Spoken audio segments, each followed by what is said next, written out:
It's a conversation nearly all black parents have with their children, sometimes as early as third grade. Yet many whites aren't even aware that it's taking place. I tell him, you know, honey, I'm having these tough conversations with you in hopes that when you have children, your conversations are lighter. I sat down from a safe social distance with 3 Detroit mothers who are raising black children. We discussed the talk we have to have with our children that might one day save their lives.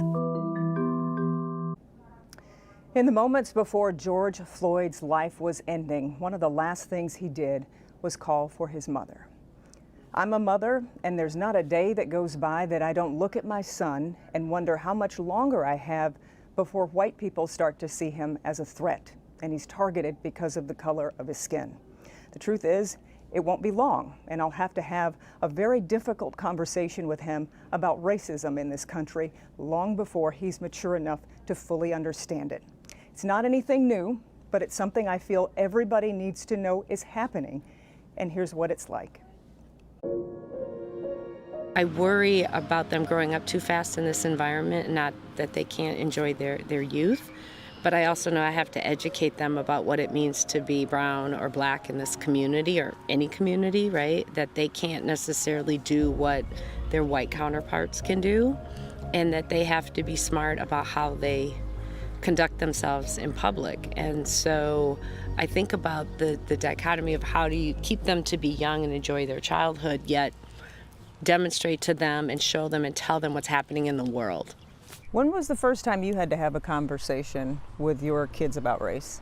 Similar age, when my son, who actually had always been the minority in his school, really didn't know any different until that difference approached him. And so there was a child on the playground that actually said something to him after he had departed from a swing and said, you know, I can't get back on that swing because you touched it, and my mom says that I can't touch brown people.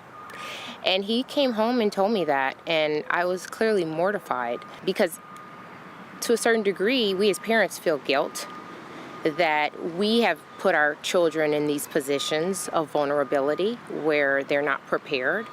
And also, I was faced with a conversation I didn't know I was prepared for. Petra Hurt has been at this a little longer. Her children are older, ages 20 and 24, and yet they are just as affected. What do they think about what they're seeing? They traumatized. I guess that's the only way I can really describe it. When the original tape came out and they saw it, because of course, you know, young people are social media, very connected on social media, they were in tears. They couldn't believe that, how could this happen? How could somebody just kill somebody on camera, unprovoked, unarmed, and in just such an egregious manner? And they were literally in tears. So it's been a little bit different because my children are older, and actually my daughter sort of took it as an opportunity, as a call for action, and she actually drafted a letter to her friends, to her white friends, and said, you know, we're in pain. And these are some things that you can do in our community, and shared resources and books and websites and petitions and things, and then offered to have those difficult conversations with people to help them to understand the disparities and the deep feelings that people have in the black community. And these are really difficult conversations, but they're conversations that have to be had, and I'll be sharing a lot more with you on Monday and later tonight at 11. They talk about the fear they have when their kids wear a hoodie, how they teach them to conduct themselves if they're ever pulled over by the police, and why it's just as important for white families to be talking to their children about race in order to ever see a day when we say all lives truly matter. Devin? So great to hear from those three, but also to hear from you as you keep this conversation going this weekend.